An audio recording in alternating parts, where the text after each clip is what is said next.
Hai perlog, menta ke video ngan batai api syapang karam jong ke Sorkar Meghalaya kat kum kasus jong ke website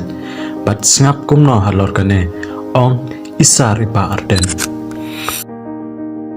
The government of the day will be able to live up to its commitment to transform Meghalaya into a $10 billion economy. I don't know from where the money will come.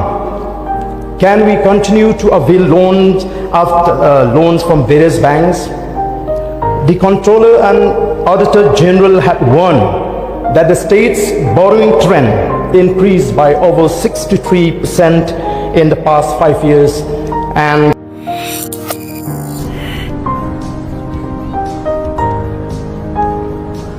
Kastin Meghalaya kalong ke pasaram bahag Islam ke baladem kata ini halor kene kapang halor kecing saram jong ke Sorkar Meghalaya haduk baka ong banti yurnim kanang banla ban siwi kata karam nak ekadaw tongin epe.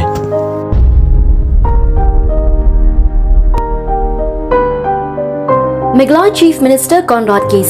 today presented the budget for the year 2022-23 with a fiscal deficit of Rs 1,849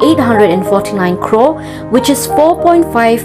of the GSDP. For 2022-23, the Chief Minister, who also holds the finance portfolio, estimated the total receipt at Rs 18,700 crore, of which the revenue receipt are estimated at Rs 16,035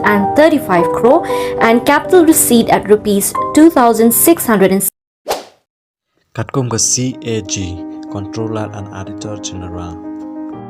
Ka outstanding and liabilities escalated kumba 10 crore AA how ubnai match kapan kumba khat kandai persons AA ka he kata kacungkil kata karam balada unijor hakis nem ki baladem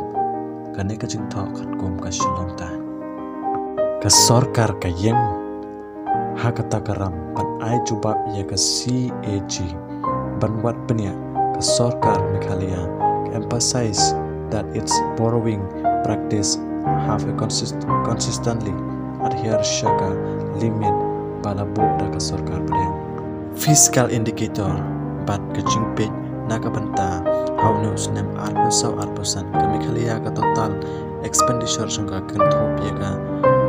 yaga takaram laneka repayment hapo sya kumba arpusan crore